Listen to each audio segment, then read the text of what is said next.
Welcome to the Uncle's channel. Thanks for watching today, and let's continue our journey to finish every single Game Boy and Game Boy Color game. Today, focus on a game called Magi Nation for the Game Boy Color. Now, if I was going to do my best to describe the game as like an overall here, I'd say it's a combination of the Yu-Gi-Oh! Trading card game, of the Pokemon aspect of collecting and battling monsters, and then a traditional RPG quest storyline like with Dragon Warrior or Final Fantasy or something like that, all squished into one single game cartridge here.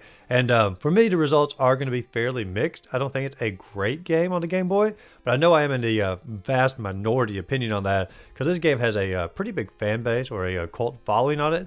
And it's not just simply a game, it's actually an entire franchise like I just simply didn't know about. It's also a cartoon show. One of the requests, Death Stinger 13, actually enlightened me on a lot of this. It was a cartoon show, it got a remake on the Game Boy Advance, and it's also just simply a collectible trading card game that was out there at the same time as like Yu-Gi-Oh!, Magic the Gathering, and the Pokemon game all at the same time. And so evidently Magi Nation has a huge following. I just didn't know about it, especially back in its heyday. But we're only here to review the Game Boy Color iteration of this to see how well it holds up. And so we're going to figure all that out and more as we journey through Magi Nation for the Game Boy Color. Now, this particular game did get moved up in the queue a good bit because there are two requests for it. Death Stinger 13, who I mentioned earlier, as well as Lunar Entity, both requested Magi Nation. And it's really funny, they requested it on two videos. One was on Yu-Gi-Oh! And one was on Dragon Warrior, which suits so perfectly for a combination video for Magi Nation. But if there's a game that you would like to see me cover sooner or later, let me know the name of the game in the comments down below. And just like Magi Nation, I'll move it right on up in the queue. Now, I always like to start the videos up by looking at the box art for the game first. And the box art for Magi Nation, I mean, it summarizes the game pretty well. I just simply don't care for the cover a whole lot. You have our main character here, Tony Jones, off to the side. And I think like back in the day when I saw this on the shelves at like Target and Toys R Us and all that, he is the reason I like actually didn't buy this game. Because like looking at him, he just looks like he's, I don't know, too good for you, like he's above you. And he's just not a character or a protagonist I would personally want to play as in the game. And he's like right there on the cover of it. So me personally, that's like what turned me off of it. But the entire world behind him is one of the fungus areas or the fungus world you're going to explore as you journey through the game itself. So the cover does summarize the game pretty well, but at the same time, it's what turned me off as a kid. Now, when you start the game up here, you have a pretty top-tier title screen, the name of the game up top, and a scrolling background of like a forest or a thorn setting. And you're going to figure out, like, as the game progresses and you watch this video, the graphics for the game are pretty top tier, and it's one of the better looking Game Boy Color games that's out there, but it's also going to affect the performance of the game in a lot of ways at the same time. But you immediately get to control your character here for like the main menu, and so you can like walk around an area what's called the core, where you're going to figure it out a little bit later in the game. Now, if you go through the left entrance here, you get to begin a brand new game, and it's going to jump immediately into the storyline here. It says we're at a place called Tavel Gorge at 5:32 on a Tuesday. And there are two kids who are standing outside of a cave entrance, and they're daring each other to go into the cave and find this crystal and all this urban legend stuff. And one thing that sort of bothers me a little bit about this scene is the kid on the left clearly has blonde hair, but in the text dialogue block, he has brown hair. And like, it really wouldn't bother me so much if it wasn't the very first scene inside the game. And it's like, they couldn't fix the mistake in the very first opening scene. I don't know, it probably doesn't bother most players, but like it did sort of bother me just a little bit because it was so fast inside the game. But anyway, another kid shows up. They're all arguing about like going into the cave, and there's a crystal inside the cave, all of this. And then I show up. My name is Tony Jones, and since I'm like a new kid out of town, they don't know me. They immediately gang up on me and start making fun of me. Instead of calling me Tony Jones, they call me Phony Bones. And evidently that really bothers me. And the only way they're going to go back to call me my original name is if I show my bravery and go into the cave and find the crystal and bring it back out. And by that point, I will have earned their respect to actually call me Tony Jones instead of Phony Bones. I know it's a pretty lame little intro here, but that is the opening story. So I go into the cave. I'm trying to find the crystal. I find the crystal, but when I pick it up, the cave begins to collapse, and I fall into a hole inside the cave, and then I fall down into a pool of water down below. And there are two orc soldiers that hear the commotion. They begin to make their way down toward me. And when they get down there, they start yelling at me, and I don't understand what they're saying. They cast out like a little demon to get ready to attack me, or a shadow demon. I back up out of fear, run into my crystal that I got from the cave, and out from the crystal, a horned bear emerges, and then has a top tier battle scene here between the horned bear and the little shadow demon. And this type of animation is actually going to be the standard for the entire game. Anytime you go through a battle against another creature or a Magi, you're always going to get this top tier animation with your individual monsters. And this is pretty phenomenal for the Game Boy Color. I have to say, this is some of the best battle animations and the best battle graphics I have seen on the system. But anyway, we defeat their little shadow demon. They freak out, they run away, and then a bearded wizard shows up, and he starts talking like just pure gibberish at me. He doesn't like try to attack me like the orcs, but he says things like exploding sock puppet, taxi apple sponge, and skunks playing poker, basketball, cheesesteak. And it's like, I have no idea what's even going on in the game at this point. Then he hands me what's called a translation bracelet, and all of a sudden, I can finally understand exactly what this guy is trying to say. His name is Idon, or Edon, E-I-D-O-N. And he basically asked like where I came from, asked me how I was able to summon a horned bear out of a crystal instead of a ring, and just a bunch of stuff like I have no idea like how to particular answer. I just simply want to go back home. And Iden says that if you want to go back home, there's only one person who can help me, and his name is Orwin, the elder of the city called Vash Narum. And he's like, if you follow me, I'll show you Orwin, and we can figure out a plan to get you back to where you came from. I'm like, sounds like a plan, sign me up. So off we go to Vash Narum. Now, when we get out into the overworld here outside the forest, the overworld map is going to look very similar to like Legend of Zelda Part 2, Adventures of Link. And because it's a very slender character, just like Link was in that game, and just the animation style of it just reminds me a heck of a lot of it. But we do make our way north to the city of Vash Narum, which is like a city inside the treetops. They even have to let down like a little staircase for us to climb up into the city. And after we get up there, the two goblins or two orcs from the beginning of the game, they also try to sneak into the city. And one wants to go like really fast, one wants to go like really slow, taking their time. They get into an argument, and while they're arguing, the staircase disappears and they fall to the ground, which is going to set these two orc characters up to be the comedic relief for the game.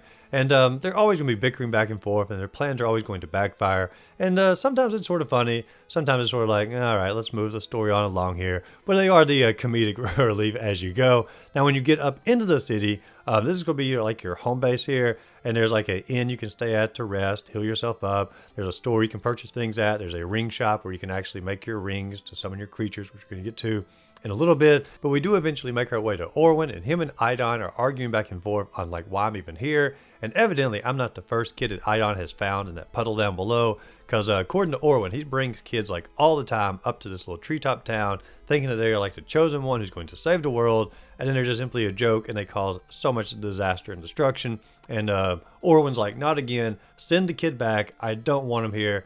And Idon's like, at least let me take him to Gaia, and Gaia can sort of determine if they are the chosen one or not. And Orwin's like, no, the kid does not leave the city. He stays here until you're ready to send him back to where he came from. And so they're getting into a massive argument here. I'm just standing off to the side trying to figure out like how to get back home. Orwin storms off, Idon storms off, and he tells me, he's like, you know what, take your little crystal down to the ring shop and let her take a look at it and see if you can make a ring crystal creature out of it. I'm like, sounds good to me. So then I go to a place in the city, the ringsmith called Pruitt, and I take it down there, and she explains to me exactly how the crystal system works. Now, evidently in the game, there are two types of crystals. They're all called animites, and the regular animite can be used as money and currency, and you get that every time you get out of a battle. And then there's like infused animite, which has like a creature built inside the crystal, and you can take that crystal, put it into a ring, and then you can summon that creature anytime you want in order to fight a battle for you. Essentially, it's a Pokemon. That's really what it boils down to, is you are finding and capturing Pokemon here. But anyway, she says that if you bring her an infused animite, she can turn that into a ring, and you can summon that creature anytime you want to. We hand her the crystal that we already have, and she makes what's called a Farouk out of it, which is our horned bear. So now we have a horned bear that we can command and summon anytime that we want to. Now, she does mention that we need to go visit the historian of the village. There's a small side quest like jelly beans for this, and the historian gives us a spell book. So like when we're in battle, we can also cast spells. But truth be told, I didn't cast hardly any spells in the entire game, and I only used it as like an emergency backup. So I'm not going to go too far into the spell book. Now, at this point, I've done pretty much everything that I can do inside the town, so I decided to journey outward, even though they told me not to. And on the way out, Orwin and Iden are at it again, arguing over who I am. And Iden says he believes I am a reincarnation of an ancient god called the Great Magus Kairos. And Orwin says, impossible. Iden is just delusional again. Orwin storms off, and he actually commands Iden to leave the town and not to come back again. And so Aiden's upset about this, and I talked to Aiden, and Aiden's like, you know what? We're going to leave anyway, and we're going to disobey what Orwin says because I believe you are truly the chosen one. So we decide to sneak out of the town, and when we get out, Aiden then begins to tell me how to command the creature that is inside the ring. And he takes me to his friend called Yaki.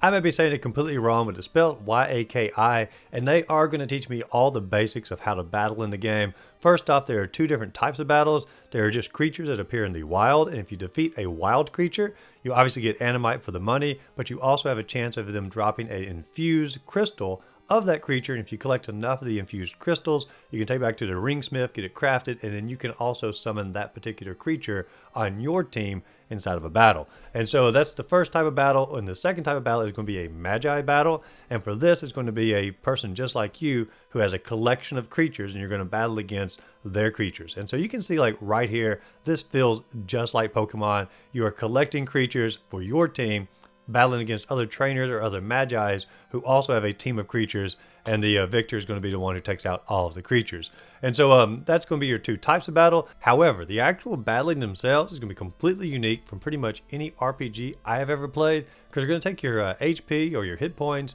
and your PP, your power points, and instead of having two separate meters for that, they're going to combine that into one single meter called your energy bar.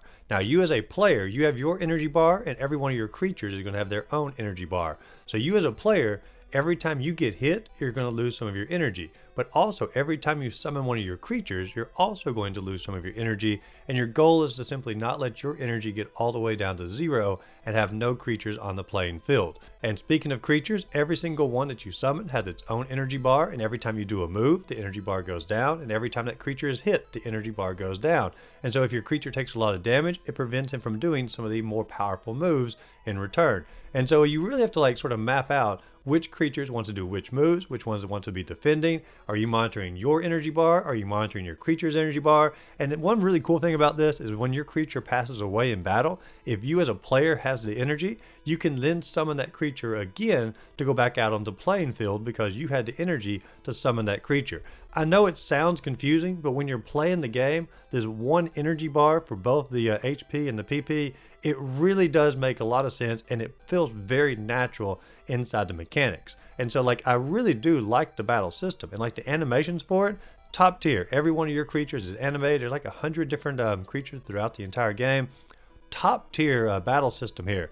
However, it is the slowest battle system I have ever seen inside of a game. I don't know if like they just simply couldn't handle it on the Game Boy, so they like purposely lowered the speed down, but like the text comes out one line at a time, and it just takes literally forever to get through a battle, especially if you're going for like a Magi battle. Those battles take an eternity. It's not going to be quick like a Pokemon battle at all. It's even slower than like a Yu-Gi-Oh card battle on the Game Boy Color as well. And so it also doesn't help the fact like when you're in a dungeon, like the random encounter rate is just skyrocket high. And so these battles here, they are really well done, and it's a really unique battle system, but it is so slow it's going to really hurt the overall enjoyment of the game. And there are so many battles, it's also going to hurt the overall enjoyment of the game as well. But anyway, this character here, Yaki, is going to teach you all of the basics, and you can finally have a sample battle inside the game. You are probably 40 minutes into the game here, and you are just now having your first battle.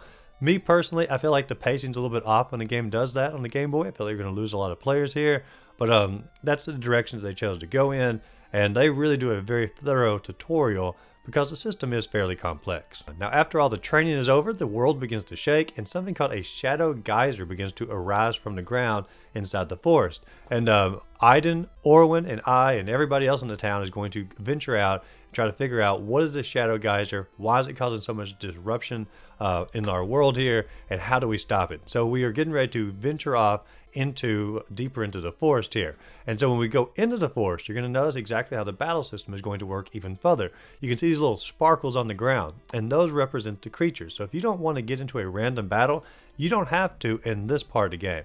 You can just simply avoid all of the little sparkles. But if you do want to get experience and get some money and a potential to summon your own creatures, as far as like capture these creatures, you're going to want to get into these battles. So I get into some of the battles here. I fight against something called a weeboo, which is like a fungus. I don't capture that one. I fight against something else called a twee. And it like hurts me like to even pronounce it that way, but it's a plant creature. Why they made it sound like a speech impediment, I don't know. Like, come on, the developers knew better. But I ended up, as far as like as materials that I collected enough for a twee, and I kept the twee on my team almost the entire game.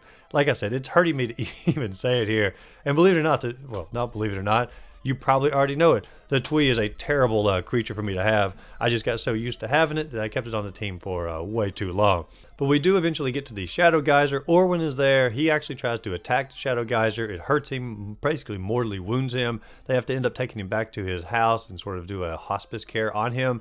The two orcs from the beginning of the game show up again. We do like a little Magi battle against them for our first Magi battles inside the game. They're not too hard at this point anyway. Like I said, they're a joke character, but evidently the Shadow Geyser is just bringing the whole town and all the enemies and all the heroes alike to this particular geyser here. And so we finally figure out if we want to go in the geyser.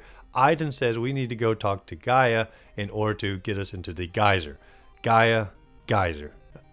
They had to have realized that when they made the game. But at this point, you can journey back out into the overworld. There's a few different places you can go to. It opens up a little bit. You can go north and you can go visit someone called the Seer. And he says he can go visit Orwin, and he can actually basically create a elixir in order to cure Orwin if you get a particular ingredient called the Cloud Froud. I don't know what that is exactly. I never found it, and so I got what's called the bad ending of the game. I'm going to go ahead and spoil it. Orwin dies on my playthrough, but he doesn't have to on your playthrough if you find the Cloud Froud or Froud as you go. But eventually I do travel on further west, trying to make my way over to Gaia's house. As you go through here, some block puzzles, nothing too really much to write home about. Some new enemies like a rubbage or a rabbage, which is like a mean green rabbit machine. Something called a Plyth, which is like a moth or a butterfree. I mean, we're going to compare it to Pokemon. I mean, this game is, they're pulling from it a little bit. Also, as you're journeying through here, you're going to encounter what's called a Wasparine, which is like a goblin wasp, a Batar, which is like a tree golem. You know, now that I think about, like, the creatures, they're not cute like Pokemon. I'd actually more akin them to Yu-Gi-Oh! Just as far as like the art style goes, like any of these could be on their own individual Yu-Gi-Oh! Cards.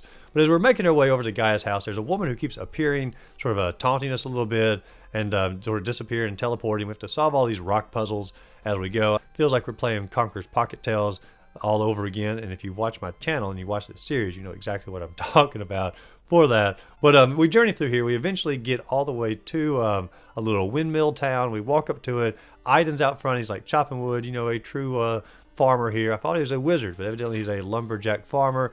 We go inside, and Gaia's inside. It turns out she was a teleporting lady who was sort of taunting us on our way over here.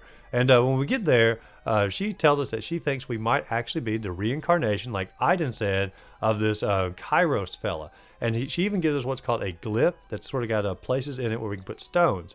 And says if we collect all the stones inside the glyph, then we can return back to our home world. But the only way to collect the stones is to defeat all of the geysers that pop up and defeat the evil fella who is causing the geysers.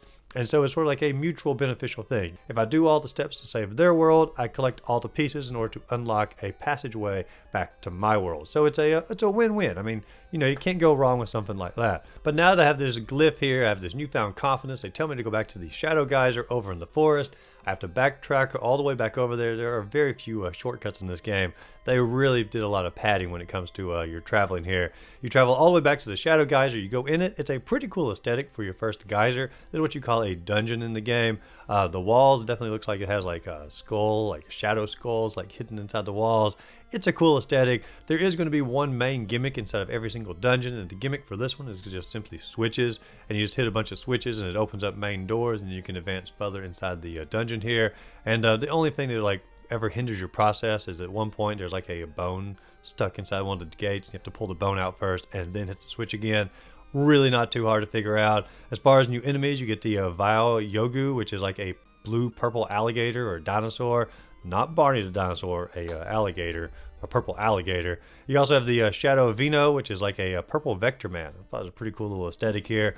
But it also looks like something you'd see like in the Yu-Gi-Oh! Once again, I'm going to harken back to it because they are clearly they're wearing their inspiration on the sleeve inside this game. But eventually you've pulled all the levers, you've let down all the doors, you make your way to the end. There's a crystal right there you're going to get ready to put it inside your glyph in order to help yourself get back to the home world, bring peace to their world. And right before you can do it, a Shadow Guardian shows up, and his name is Tugoth.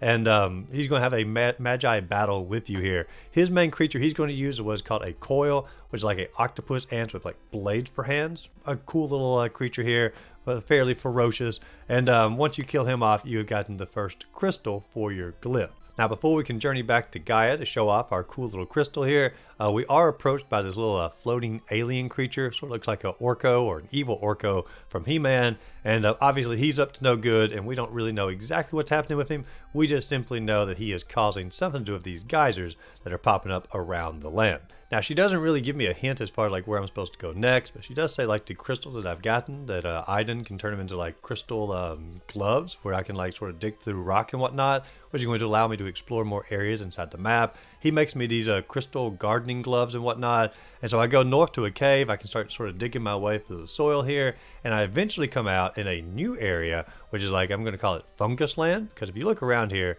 there are funguses everywhere. Almost looks like brain matter in some ways. I actually don't like the aesthetics of this land. I don't mind funguses in general, but when it looks like brain matter like this, it's just not really my favorite. It looks sort of gross here.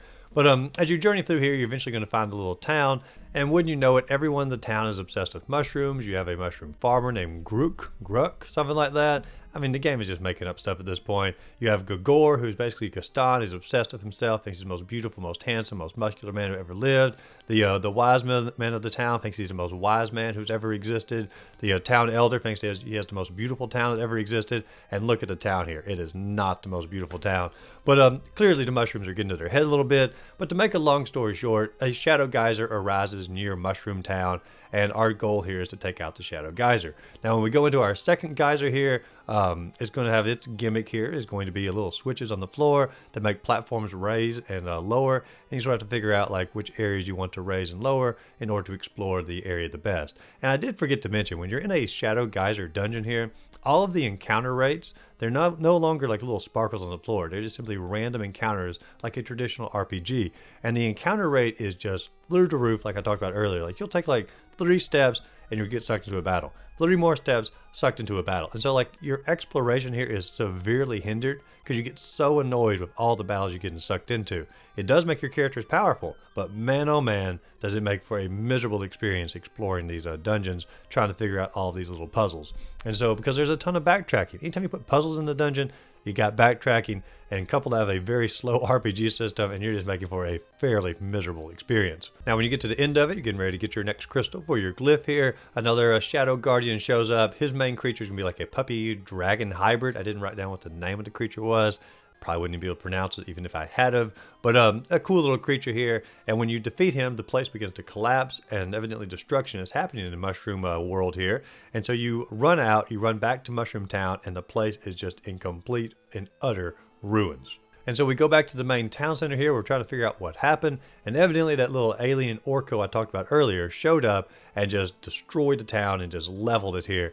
And while we're talking about it, the little evil alien Orko shows up. His name is Marag, and he shows up, and it's really pretty violent here. He makes the strongest man in town, Gogor, basically sort of disappear, and then he takes the town elder, and he turns her into a worm. And like, there's something about like the imagery of this, and like just the way it was done, that like really bothered me. And I can't put my finger on it why, but it just like really did bother me. And even at the end of the game, I mean, you're watching the video here, you're probably not going to play through it on your own anyway.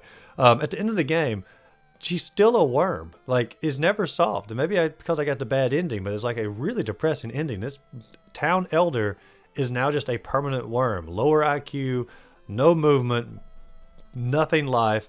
I don't know. I'm probably going on too much about this worm, but it really did stick with me and bother me. And I don't know.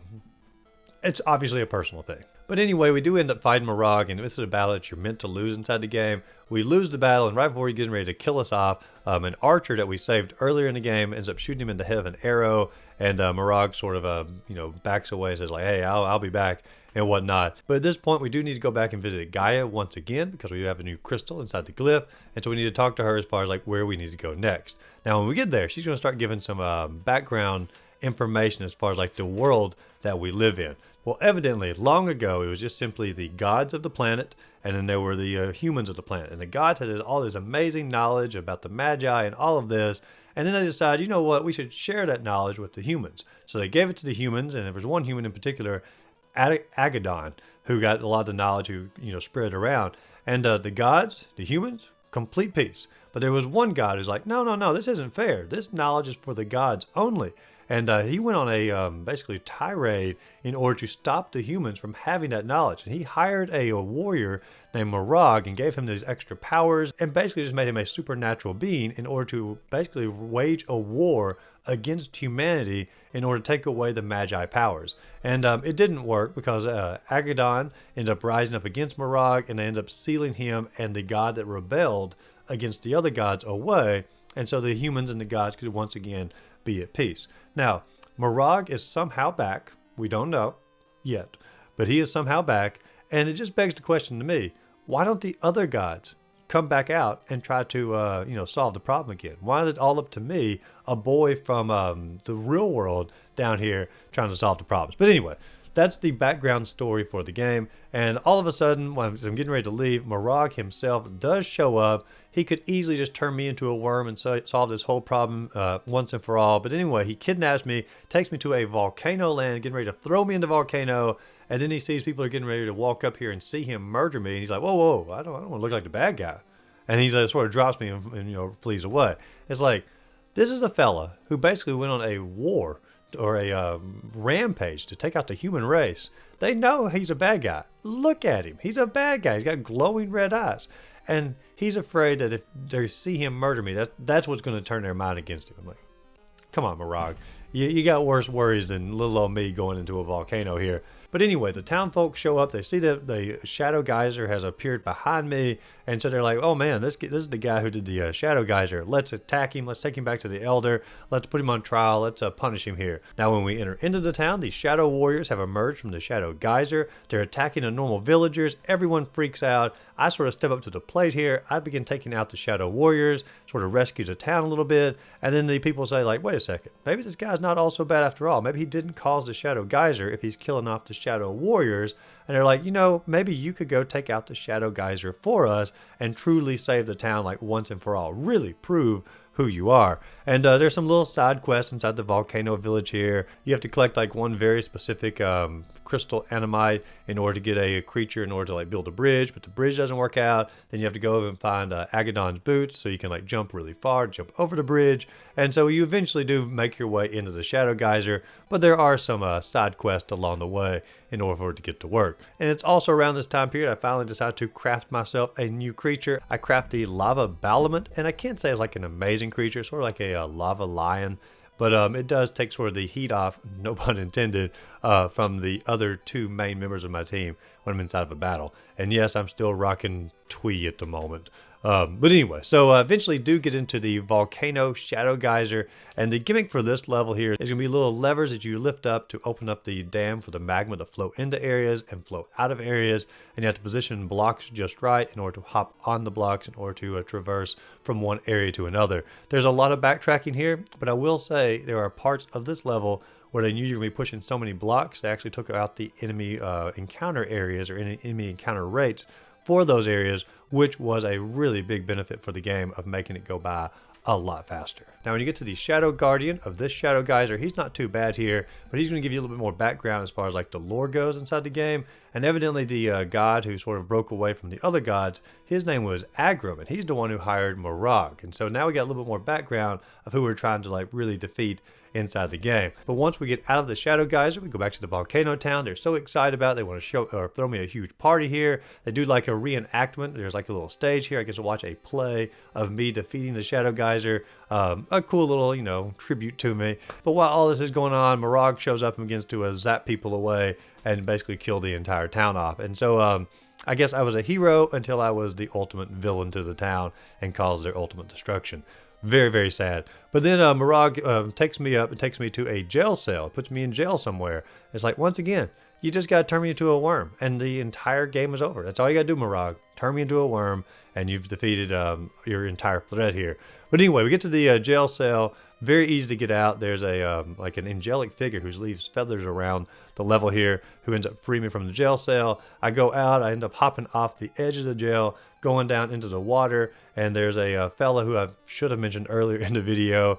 It was one of the side quest fellas. He gave me a horn and said if I ever need help to blow the horn, he would help me out. Evidently, he's like a pirate mermaid. He takes me down into the underwater level, and the underwater level is a legit really cool level here because every bit of the city is on side of a turtle's back, and every bit of transportation that you do is on side of a turtle's back. And so like everything's focused on turtles, and it is just an amazing area. And so can't say enough good things about this particular area, but obviously our goal here is once again take out the Shadow Geyser. So we go through a few side quests. We eventually make our way to the Shadow Geyser. And the gimmick for this Shadow Geyser is going to be like little currents. You just have to try to navigate, like when you jump in the water, which whirlpool is going to take you to. And so that's the overall gimmick for this one. But at this point, we have yet another stone to put inside of our glyph, and we're getting ready to take it back to show Gaia. But when we get to Gaia, she tells us like a complete change of heart. She's like, you know what? I don't think you're a good guy anymore. I don't even want you here anymore. I think you're the one causing the geysers to pop up everywhere. And I want you to simply go back to your original world and leave us alone. And like, this is a complete like change of narrative inside the story. Like, I don't really understand. This like came completely out of nowhere. And perhaps I did miss something. But the way the story sort of hops around a little bit, and like there's some plot holes here and there, I don't think that I did. But anyway, she wants us to simply go back. She thinks we're causing all the chaos. And so we decide to go back. And so we go back. We get out of here. We go back to the core here. We go back to our main world. We emerge from the cave. And it turns out when we get out there, we now have to fight off against the two orcs who were originally the enemies at the very beginning of the game. One orc is pretty much a joke. The second orc is really darn hard and took me several tries to actually beat. I had to end up capturing another creature just in order to take the orc out. It was called the Deep Hyvrant. And so it was a really powerful like sea monster, and I had to grind for a good while to get it. But really, that creature pretty much single-handedly won the battle for me. And then at this point, we've taken out the two orcs, and then the angelic race here shows up. I forgot their exact name, and then they take me off to their Sky City. And wouldn't you know it, once again, you get to the Sky City, and what do you think's happened? A giant geyser has appeared inside of the Sky City, and they want my help to take out the giant geyser. Now, when we are there, we try to talk to the queen, but Mirage shows up, and also when Mirage shows up, Agram shows up, and they basically say, like, you know what, it's too late, go fight this little geyser, you do your little thing, but it's always going to be one geyser after another geyser after another geyser. You'll never defeat us. It's pretty much over. And he says, after you're done saving this little angel town here, come back to the core, fight against me, and we'll have a true one-on-one to try to figure out who the world belongs to. So I journey off trying to find my way to the Shadow Geyser. In this area, there are two mountains, and if you sort of go up and forth between the two mountains, you eventually encounter what I'm just going to call the Windfish, because, I mean, come on, it looks just like the Windfish from Link's Awakening. They had to know what they were harkening back to here. But you can actually get the Windfish. It costs a heck of a lot to make the ring here. It's like 900 animite to actually make this ring, so it's a costly one, but definitely worth it, and the best member on the team. So between the sea serpent I have and the giant Windfish here, my team is pretty much dominating, and it's no thanks to any of the other creatures I've captured during the entire game. Two in-game creatures are going to win the entire game for me pretty much from this point on. We get to the Shadow Geyser in the Sky World here, and it's sort of like a greatest hits of all the other Shadow Geysers as far as like bringing the puzzles back, and then it sort of ends up with like a pipe puzzle. You have to like get pipes to turn in certain directions and then travel through the pipes and use different keys to open those doors up. An interesting little level here, and I do like when games sort of try to bring back every other aspect of the game like Mega Man used to and sort of push it into the close of the level here. And so I do like that aspect of it. Now, at the close of this particular Shadow Geyser, we finally get to have our one-on-one showdown with Mirage.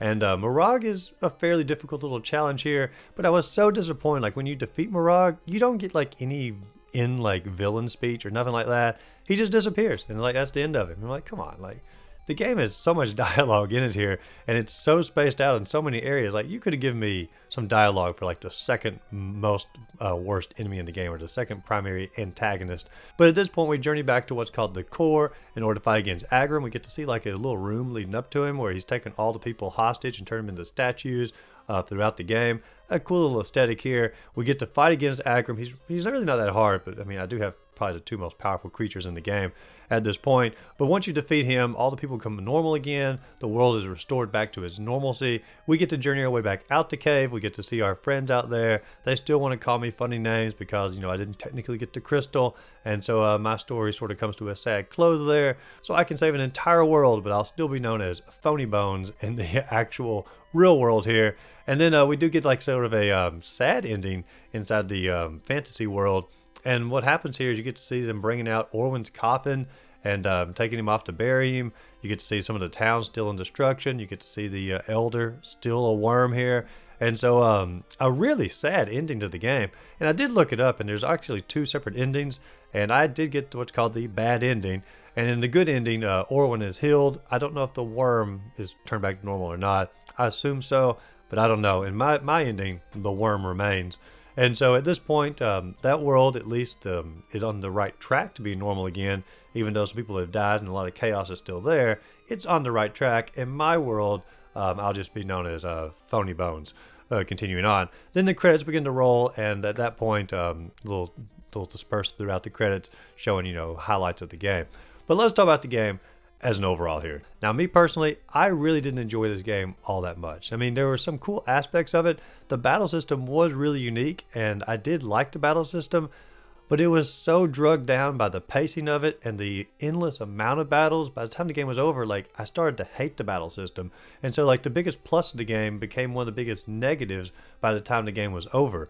The graphics in the game are truly top-notch. They are really good graphics, and it could borderline being a Game Boy Advance game. That's another good aspect. The soundtrack, let's go ahead and just knock a few more things out. Soundtrack was okay. Some of the songs sound like a little bit of a rip-off of some Final Fantasy songs. I'm pretty sure they borrowed a couple notes from them, but that could just be my imagination there. So the soundtrack was okay. It just sort of felt like a watered-down version of some better RPG soundtracks. The storyline, I did not like the storyline. I did not like the primary protagonist. I didn't like how he got to the world. I didn't like how he acted in the world. I didn't like really anything about the protagonist here, except for the fact that by the time the game was over, he started to care for other people instead of just simply focusing on himself and getting back to his main world. And so there was a nice little, you know, turn of character there.